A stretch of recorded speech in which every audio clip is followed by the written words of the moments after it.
Major Emily Parker's coffee cup clattered against her desk as the first anomaly appeared on NASA's deep space monitoring screens.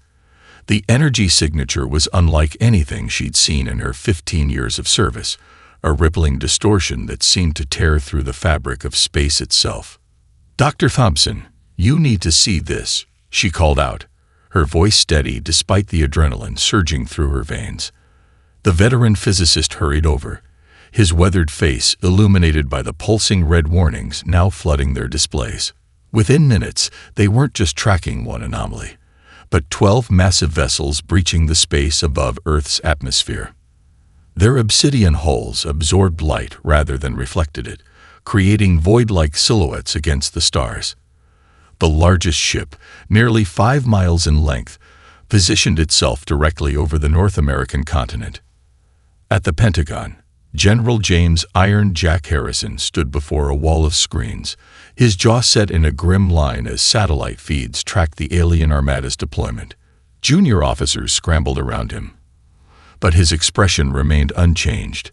He'd been preparing for this moment since he first discovered Project Prometheus in his early days as a colonel. "Sir," Lieutenant Jessica Hayes approached with a tablet displaying the latest energy readings. "Their weapon systems are unlike anything we've seen, but there's something familiar about their shield configurations." Before Harrison could respond, every screen in the command center flickered, and a holographic figure materialized. Supreme Commander Vex Thor of the Kraxan Dominion cut an imposing figure, 3 meters tall, with iridescent scales and eyes that glowed with barely contained plasma energy. "People of Earth," the alien's voice resonated with artificial translation. "Your primitive world has been chosen for incorporation into the Kraxan Dominion. Our scans indicate your highest military achievements still rely on projectile weapons and crude nuclear devices. Submit to our rule within 48 Earth hours, and we will be merciful." Harrison exchanged knowing looks with his senior staff. The alien commander's contemptuous tone was exactly what they'd hoped for. 20 years of deliberately leaked misinformation about Earth's military capabilities was about to pay off. "Major Parker," Harrison spoke into his secure line to NASA, "initiate Protocol 7. Let's show them exactly what they expect to see." Across the globe, carefully choreographed chaos erupted. Military bases scrambled outdated aircraft, civilian populations appeared to panic, and world leaders made desperate calls for emergency sessions, all exactly according to plan. In orbit, Vex Thor observed the pandemonium with smug satisfaction. His second-in-command, Sub-Commander Krell, approached with visible concern. "Supreme Commander, there are inconsistencies in the humans' response patterns. Their chaos seems coordinated." Vex Thor dismissed the warning with a gesture. "You give these primitives too much credit, Krell. Their most advanced fighters still use combustion engines. Their ground forces rely on metal projectiles. They are centuries behind our technological evolution." Deep beneath the Rocky Mountains, in a facility that didn't officially exist, Colonel Amanda Fox Sullivan received the confirmation she'd been waiting for. The Kraxan commander took the bait. She reported to Harrison. "All quantum radar installations are tracking their movements. Their shield harmonics match our predictions exactly." Harrison allowed himself a small smile. "Initiate Phase 2. Let's give our guests the show they're expecting." As the 48-hour deadline approached, humanity presented a carefully crafted feast to their would-be conquerors.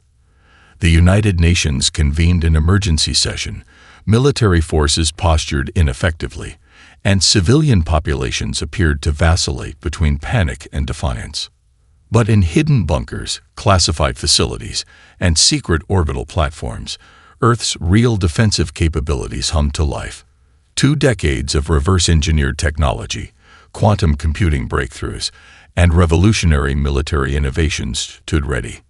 Supreme Commander Vex Thor prepared his subjugation fleet, confident in his overwhelming technological superiority. He had conquered 17 worlds before Earth, and none had offered significant resistance. He failed to notice that the human leaders' expressions of fear didn't quite reach their eyes, or that their military maneuvers left too many obvious gaps to be genuine. The trap was set. Humanity was ready. And the Kraxan Dominion was about to learn a costly lesson about underestimating Earth's combat capabilities. Captain Michael "Ghost" Reynolds crouched in the shadows of an abandoned airfield in Nevada, watching obsolete S-16s taxi across the tarmac. His Navy SEAL team had spent 3 days setting up this elaborate performance, and the Kraxan ships hovering above were getting quite a show. "Phantom Team, status report," he whispered into his quantum-encrypted communicator, designed to be invisible to alien scanning technology. "All vintage equipment in position, Ghost," Lieutenant Sarah Cooper replied. "Their sensors are reading exactly what we want them to see: outdated aviation fuel, standard missiles, and enough technological gaps to make them overconfident." In low Earth orbit, cloaked by revolutionary metamaterial technology, dozens of dormant weapons platforms silently awakened. These satellites, disguised as defunct weather monitoring systems, had been placed over the last decade under the cover of routine space launches. Colonel Amanda Fox Sullivan monitored their activation from her command post, deep within Cheyenne Mountain. The quantum radar network was painting a detailed picture of the Kraxan fleet's vulnerabilities. Every time the aliens scanned Earth's military installations, they received carefully crafted echoes, showing exactly what they expected: a primitive civilization scrambling to mount a defense with outdated technology. "Dr. Thompson," Sullivan called to her technical advisor, "how's the historical analysis coming?" Dr. Robert Thompson looked up from his workstation, where centuries of human combat data scrolled past. "Fascinating patterns emerging, Colonel. The Kraxan's battle tactics show the same weaknesses we've exploited throughout human history: over-reliance on technological superiority, rigid command structures, and predictable attack formations." At the Pentagon, Lieutenant Jessica Hayes coordinated with global military commands, ensuring their deception remained consistent. Russian forces made a show of mobilizing their older tank divisions. Chinese air bases launched dated interceptors.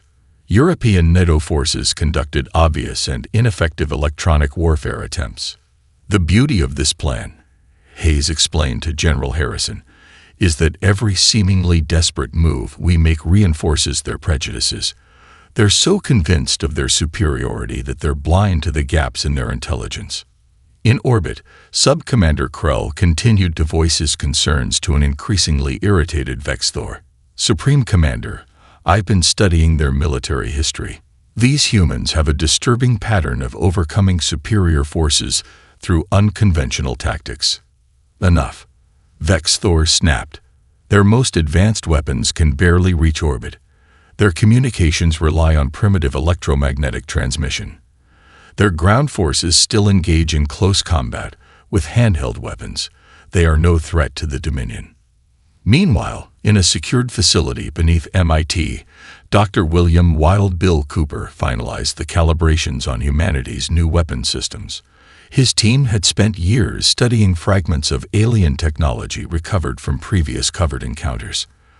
The Kraxan's supposedly impenetrable shields had one critical weakness: they'd never considered defending against Earth's primitive projectile weapons enhanced with quantum tunneling technology. "Time to show them why humanity never abandoned kinetic warfare," Cooper muttered as he transmitted the final weapon specifications to military commands worldwide. As the deadline for Earth's surrender approached, Captain Reynolds and his team executed the final phase of their deception. They deliberately leaked classified military transmissions showing panic among Earth's leadership, discussions of futile last-stand defensive plans, and desperate attempts to arm nuclear weapons that would be useless against Kraxan shields. In the White House Situation Room, the president maintained a careful facade of grim resignation during communications with other world leaders, all while receiving updates about humanity's true defensive preparations. Every panicked broadcast, every failed defensive measure, every sign of primitive military capability was another strand in the web being woven to ensnare their overconfident invaders. The Kraxan fleet began moving into attack formation, their sensors detecting exactly what they wanted to see: a primitive civilization about to be easily conquered. They never noticed the quantum entanglement signatures of Earth's true defense grid, the advanced energy readings masked by clever electromagnetic interference, or the knowing smiles exchanged between human military commanders as the deadline approached.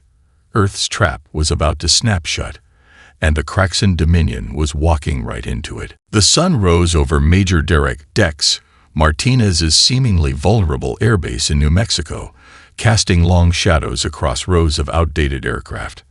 As Kraxan dropships descended through the atmosphere, their sensors detected exactly what Supreme Commander Vex Thor expected. Primitive defense systems, basic radar installations, and panicked human communications. Energy weapons charged, Supreme Commander, reported the Kraxan weapons officer. Their primitive structures will not withstand our first barrage. Vex Thor stood proudly on his command deck. Begin the subjugation. Show these humans the futility of resistance. Brilliant beams of plasma energy lanced down from the alien ships, striking the airbase with devastating precision. Buildings exploded, aircraft burst into flames, and ammunition dumps detonated in spectacular chains of explosions. Vex Thor allowed himself a satisfied smile, until the smoke began to clear. Where there should have been devastation, the attacking forces saw only flickering mirages.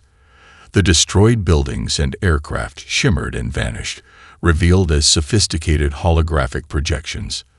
Beneath the illusory base, massive hangar doors rumbled open. Launched the swarm.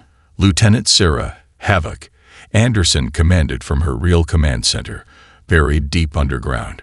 Thousands of combat drones erupted from hidden launchers, their quantum-powered engines screaming as they ascended to meet the surprised Kraxan forces. Impossible. Vex Thor roared as his dropships began falling from the sky. The human drones, far smaller and more agile than expected, exploited weaknesses in Kraxan shield configurations that had been identified months ago. Each drone carried a specially designed warhead that phased through the alien defenses, their primitive kinetic weapons enhanced by Dr. Cooper's quantum tunneling technology. Underground, Anderson coordinated with bases worldwide as similar scenes played out across the globe. Ghost Team, you're clear to engage, she transmitted to Captain Reynolds' SEAL unit. Show them why humans still value ground combat skills. The Kraxan ground forces, expecting to find cowering humans, instead encountered precisely coordinated resistance. Reynolds' team, wearing advanced camouflage suits that bent light and heat signatures, struck from seemingly impossible angles. Their weapons, appearing as simple projectile rifles to alien scans, delivered hypervelocity rounds that shared quantum states with their target's shield frequencies. They were prepared for us, Sub-Commander Krell realized with dawning horror. The primitive weapons, the outdated technology, it was all a deception. In orbit, Vex Thor watched in disbelief as casualty reports flooded in.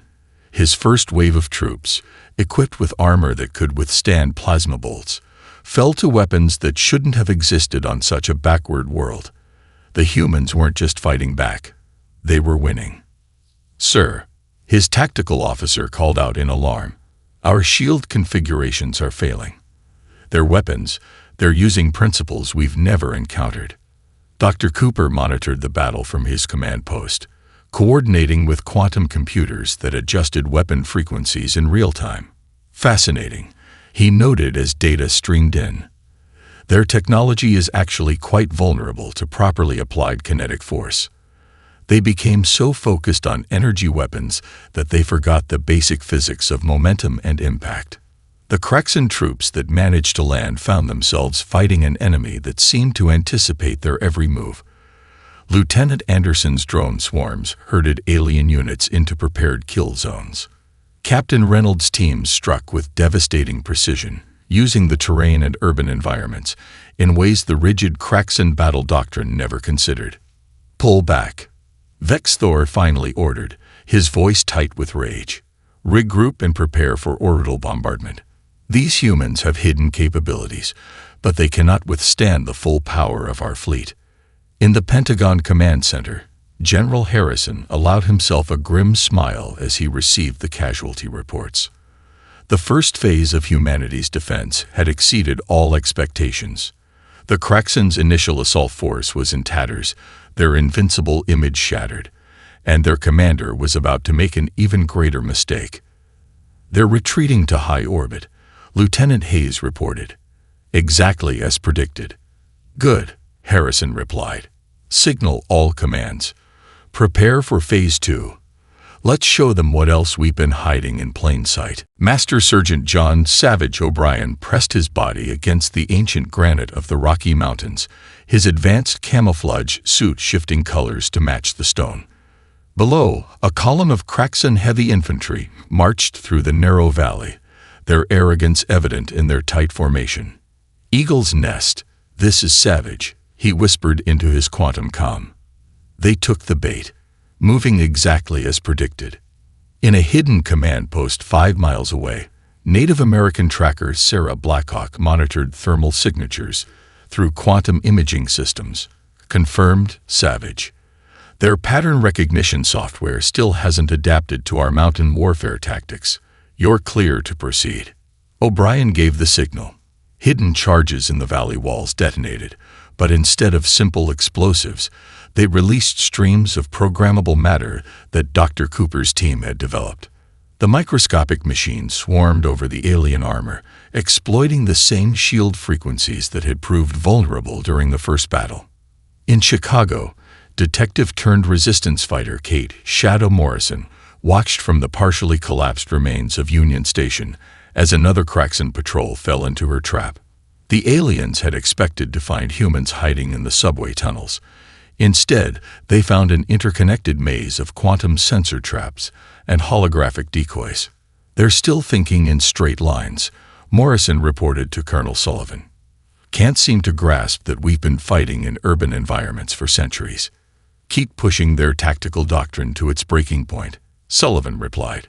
"The more they stick to their standard procedures, the easier they are to predict." High above the Amazon rainforest, Vex Thor's frustration mounted as another search and destroy mission ended in failure. His forces had detected human heat signatures, but the dense canopy concealed a complex network of elevated walkways and camouflaged platforms. Local tribes, armed with quantum-enhanced traditional weapons, moved through the trees like ghosts. "How can they be everywhere and nowhere?" he demanded, watching another squad signal their surrender. "These primitives shouldn't be capable of this level of coordination." Sub-Commander Krell studied the battle data with growing concern. "Sir, each region's humans are fighting differently, but with equal effectiveness. The mountain forces use the terrain like extensions of their bodies. The urban fighters transform their cities into weapons. The jungle warriors." He paused, searching for words. "They'd move like they're one with the forest itself."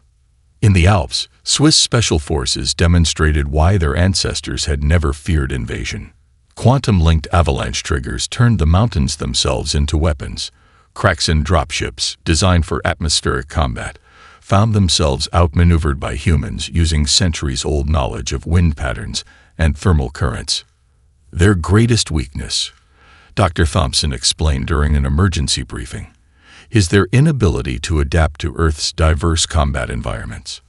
Each of their conquered worlds had standardized conditions, leading to rigid tactical doctrine." Lieutenant Hayes added, "They expect us to fight like them, with standardized units using standardized tactics.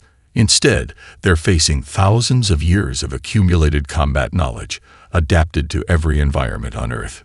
The Kraxans' frustration manifested in increasingly desperate tactics. They attempted to orbital bombard the Rockies, only to have their energy weapons reflected back by carefully positioned quantum mirrors. They tried to flood Chicago's underground with plasma, but Morrison's resistance fighters had already reprogrammed maintenance robots to create new tunnels faster than the aliens could fill them. In orbit, Vex Thor received the latest casualty figures with growing dread. His ground forces were being decimated not by superior technology, but by an enemy that turned every environment into a weapon. His standardized combat protocols, so effective against other civilizations, proved worse than useless against humanity's adaptive warfare. Perhaps, Krell suggested carefully, we should consider that their apparent technological primitiveness was intentional misdirection. No species could coordinate resistance this effective without significant technological capabilities. Vexthor's response was cut short by new alarms.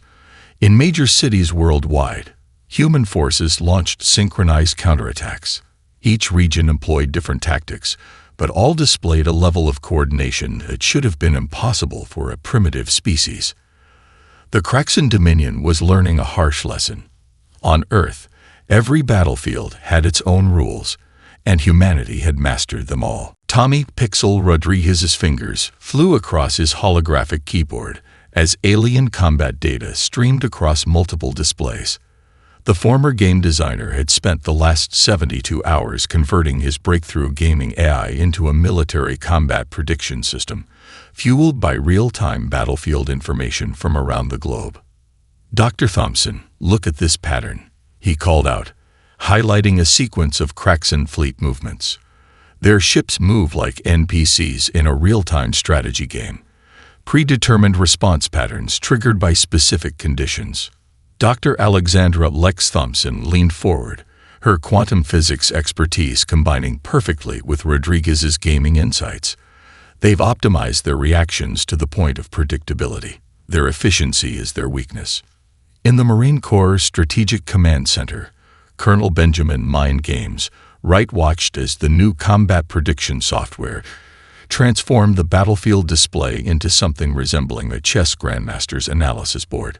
Probable enemy moves appeared as ghostly overlays, each with percentage-based likelihood calculations. It's beautiful, Wright muttered, watching the prediction algorithms at work. They've turned their entire military into a deterministic system. Every action has a programmed reaction. Rodriguez's voice crackled over the quantum comm. Colonel, we're seeing a 97% accuracy rate in predicting their tactical responses. Their command structure can't handle randomness. They've automated themselves into a corner. Deep within a hardened bunker, Dr. Cooper's team worked frantically to integrate the new predictive models into their quantum weapon systems. The breakthrough came from an unexpected source: a teenager's viral video game mod that exploited repetitive AI patterns. Their whole military thinks like a computer, Cooper explained to General Harrison. Advanced, yes, but fundamentally algorithmic. Human unpredictability is their kryptonite. The revelation sparked a revolution in Earth's defensive strategy. Morrison's urban fighters in Chicago began deploying holographic duplicates that moved in deliberately chaotic patterns, overwhelming Kraxan tactical computers. O'Brien's mountain warriors introduced random elements into their maneuvers that the aliens' targeting systems couldn't process. In orbit, Vexthor's command screen filled with error messages as his fleet's automated targeting systems failed to establish firing solutions on the increasingly erratic human forces. Impossible, he raged. Their movements make no tactical sense. Sir, his tactical officer reported, confusion evident in his voice, the humans appear to be playing games with our targeting computers. They're introducing deliberate irregularities that our systems can't predict. Dr. Thompson and Rodriguez continued refining their system, incorporating centuries of human military strategies that defied conventional logic. The software learned from Alexander the Great's seemingly suicidal charges, Napoleon's counterintuitive maneuvers, and modern special forces' asymmetric warfare tactics. Humans have always known that perfect efficiency can be defeated by controlled chaos, Thompson explained during a briefing. Our greatest military victories often came from doing the unexpected, the irrational, the seemingly impossible. Lieutenant Hayes coordinated the deployment of the new system to resistance cells worldwide. Each group adds their own random elements, she reported to Harrison. The Kraxan's computers are trying to find patterns that don't exist. The effects were devastating. Kraxan ships, programmed to respond optimally to standard combat situations, found themselves caught in decision loops when faced with human forces that deliberately violated military logic. Their automated defense systems, unable to predict where the next attack would come from, began to falter. "They've made the same mistake as every fallen empire," Wright observed, watching another Kraxan battle group fall into disarray. They assumed that warfare could be reduced to pure mathematics, that combat efficiency would always triumph over creativity. In his orbital command ship, Vexthor watched in horror as his supposedly invincible fleet was systematically dismantled by an enemy that refused to follow the rules of modern warfare. His ships, each a triumph of automated combat systems, were being outmaneuvered by humans who combined advanced technology with intentional unpredictability. "Sir," Krell reported grimly, "we're detecting energy signatures from the lunar surface. Significant ones.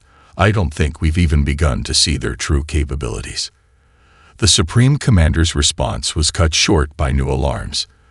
The humans were about to reveal another card they'd kept hidden, and this one would change the nature of the war completely. Air Force Colonel David "Star Runner" Mitchell stood in the hidden Lunar Command Center, watching as maintenance robots completed their final checks on Earth's secret fleet. The sleek vessels, their quantum stealth hulls, absorbing all scanning frequencies, had been assembled piece by piece over 2 decades under the guise of scientific research missions. "All ships report ready, Colonel," Major Lisa Wildcard Ramirez announced from her station. "Stealth systems are optimal, and reactor signatures are masked. The Kraxans still think they're detecting normal lunar mining operations." Mitchell allowed himself a tight smile. "Signal all commanders. Operation Starbreak is go. Show them why humans have been dreaming about space warfare since before we had electricity." In synchronization, hidden hangar doors across the lunar surface slid open. Earth's fleet rose silently from their concealment, their designs unlike anything the Kraxan had encountered. These ships combined reverse-engineered alien technology with uniquely human insights, creating vessels that defied conventional space combat doctrine. Captain Marcus "Ace" Jackson led the first strike wing, his neural interface connecting him directly to his ship's systems. "Remember your simulator training," he transmitted to his squadron. "They're expecting standard attack patterns. Give them chaos instead." The human fleet struck like lightning from multiple vectors. Their ships, smaller and more agile than the Kraxans' massive vessels, exploited blind spots in alien sensor coverage. Decades of combat flight simulation games had prepared human pilots for 3-dimensional space combat in ways the Kraxan never anticipated. "Impossible." Vexthor roared as the first reports reached his command ship. "Their civilization barely has orbital capability. These ships cannot exist." "Sir," his sensor officer reported in growing panic, "their vessels are using modified versions of our own shield frequencies. They're penetrating our defenses as if they're not even there." In the Lunar Command Center, Dr. Cooper monitored the effectiveness of their hybrid technology. "Beautiful," he muttered as data streamed in. "They never considered that we might combine their advanced tech with our primitive approaches." The human ships demonstrated maneuvers that defied conventional space combat logic. They used lunar gravity wells to slingshot into attack positions, executed powered drops through the Kraxan fleet's formation layers, and employed complex interference patterns that scrambled alien targeting systems. Just like the simulations, Jackson transmitted as his squadron tore through another enemy formation. Except this time, the high score means something. Major Ramirez coordinated with global defense networks, timing their space attacks with ground-based quantum weapon strikes. The Kraxan fleet, designed for overwhelming force against conventional opponents, found itself caught between hammer and anvil. "Their supply lines are breaking," Lieutenant Hayes reported from Earth. The prediction software showed Kraxan logistics ships attempting to compensate, falling right into prepared ambush zones. Mitchell watched as another alien battle group fell into disarray. "They forgot the most important rule of space combat," he commented to his bridge crew. "There is no single right way to fight in 3 dimensions." The human fleet's unconventional tactics proved devastating. Ships rolled into spiral attack patterns derived from video game speedruns. Wings executed synchronized strikes, choreographed like zero-gravity ballet. Every maneuver violated standard combat doctrine, in ways that made Kraxan tactical computers struggle to compute appropriate responses. "Sir," Krell addressed his commander, watching another squadron fall to the human assault.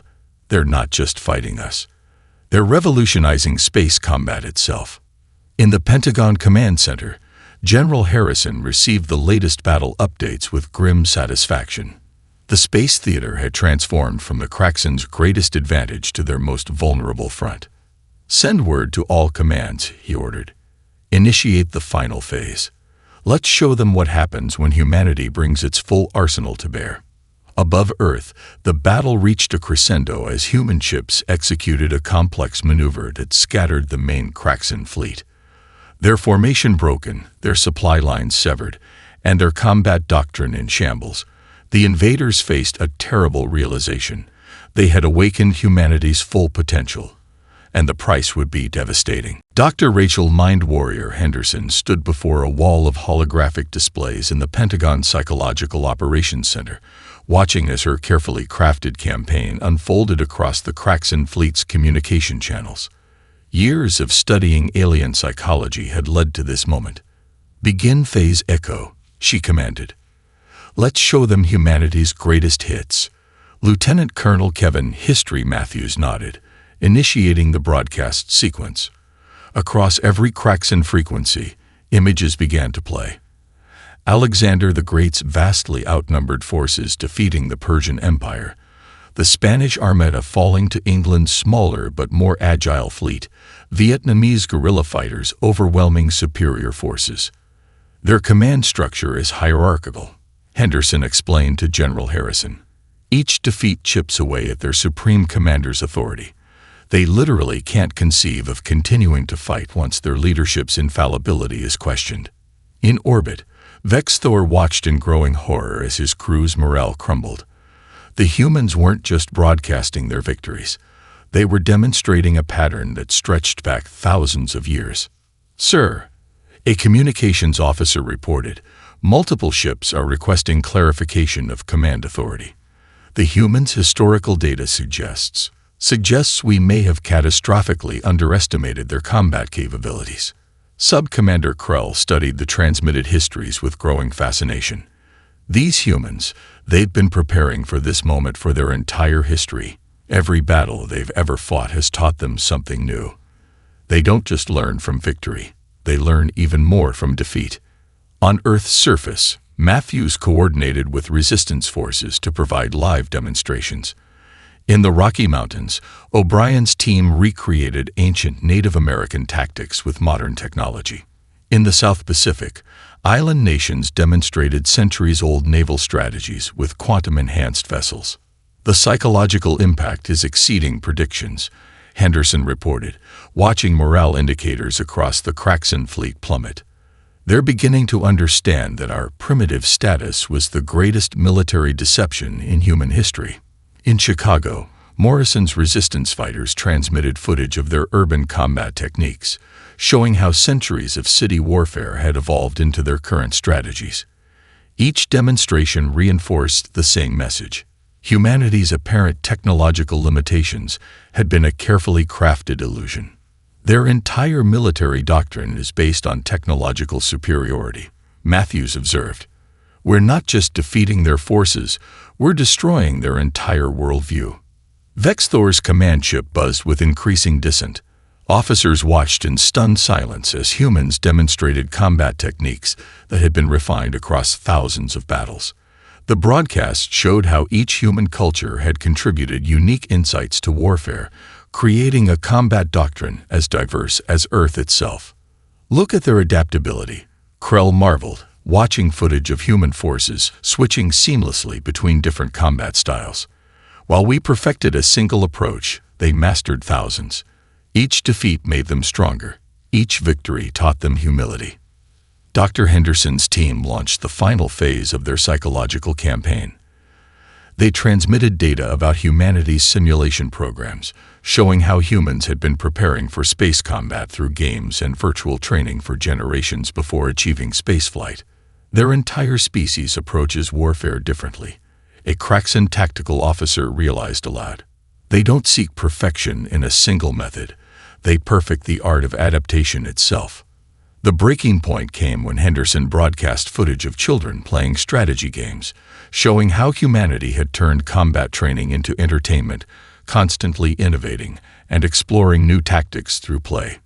"This is why we failed," Krell told his increasingly despondent commander. "We saw their games as proof of primitiveness. We should have recognized them as the most sophisticated combat training system ever devised." Throughout the Kraxan fleet, ships began breaking formation. Some crews, inspired by humanity's demonstrated history of accepting honorable surrender, began requesting asylum. Others, their faith in technological superiority shattered, simply withdrew from the battle. In the Pentagon, Henderson watched the cascading effects of her psychological campaign with professional satisfaction. "Humans have always known that the mind is the greatest battlefield," she told Harrison. "We just needed to show them why." As the Kraxan command structure continued to unravel, Earth's forces prepared for the final confrontation. The invaders had learned too late that humanity's greatest weapon wasn't their hidden technology or secret fleets. It was their unmatched ability to learn, adapt, and overcome. Admiral Thomas Steele Richardson stood at the command center of the Combined Earth Defense Command as reports flowed in from every theater of war. Vex Thor's desperate final gambit was unfolding exactly as predicted. The Supreme Commander had committed his remaining forces to a direct assault on humanity's primary defense installation. "All commands, execute Operation Checkmate," Richardson ordered, his voice steady and confident. "Show them everything we've got. No more hidden cards." Above Washington, D.C., the Kraxan flagship descended through the atmosphere, its massive form casting shadows over the capital. Vex Thor, his authority crumbling and his fleet in disarray, had chosen to lead the attack personally, a final attempt to salvage his reputation and prove human inferiority. "Let them come," Colonel Mitchell transmitted from his position in lunar orbit. "Battle Group Phoenix, move to intercept Pattern Delta." The trap was sprung with precision that would have made any chess grandmaster proud. Chinese stealth ships, their quantum cloaking technology finally revealed, emerged from hiding to cut off the Kraxan's retreat. Russian heavy cruisers, disguised as orbital debris, powered up their electromagnetic pulse cannons. European cyber warfare units launched their final attack on the aliens' command and control systems. Multiple targets locked, Major Ramirez reported from her fighter squadron. "All wings. Execute freedom maneuvers." The sky above Earth's capital erupted in a display of coordinated military might that redefined the art of warfare. American quantum fighters performed maneuvers that violated normal physics, their pilots' skills honed by decades of simulation training. Japanese drone swarms executed attack patterns based on ancient samurai sword techniques, overwhelming Kraxan point defense systems. Inside his flagship, Vex Thor watched in horror as his final attack crumbled. "Impossible. Your species, your technology, you were primitive." "No," Admiral Richardson's voice came clear across all frequencies. "We simply understood something you never could. True strength lies not in technological superiority, but in the wisdom to use any and all tools at our disposal." Dr. Cooper's quantum weapons struck from unexpected angles, their attacks synchronized with Captain Reynolds' ground forces. Morrison's urban fighters emerged from hidden bunkers, their weapons combining ancient ballistic principles with cutting-edge quantum mechanics. O'Brien's mountain warriors launched their assault from precisely calculated positions, their tactics blending Native American wisdom with modern technology. "Look at them," Sub-Commander Krell whispered in awe. "Every human force fights differently, yet moves as one. This isn't just combat, it's art." The final blow came from an unexpected quarter. Dr. Henderson's psychological warfare team broadcast one last message, not of human military might, but of human mercy. Images of honorable surrenders throughout history, of defeated forces being treated with respect, of enemies becoming allies. "Your civilizations marks victory by domination," Richardson transmitted to the failing Kraxan command. "We mark it by how much we preserve. Surrender honorably, and you'll find humanity can be as generous in victory as we are fierce in battle." Vexthor's flagship, its defenses finally breached, hung powerless above the capital. The Supreme Commander stood silent as his crew laid down their weapons. On screens throughout his ship, he watched Earth's combined forces move with devastating grace and coordination. "I understand now," he finally spoke, his voice heavy with revelation. "Your apparent primitiveness was your greatest weapon. While we sought perfection in technology, you achieved it in adaptation itself." The surrender ceremony took place in the same United Nations chamber where Earth had once feigned weakness. Admiral Richardson accepted Vexthor's formal capitulation as representatives from every human military tradition stood witness. "Let this be recorded across the galaxy," Richardson declared. "Earth stands ready to welcome peaceful contact with any civilization. But let our victory here serve as a reminder. Never mistake our willingness to talk for inability to fight. Humanity's greatest strength isn't in our weapons, but in our endless capacity to learn, adapt, and overcome." As news of Earth's victory spread across the galaxy, other civilizations rushed to establish diplomatic relations. They came not seeking conquest, but knowledge, hoping to learn from the species that had transformed military deception into an art form and turned their very limitations into the ultimate weapon.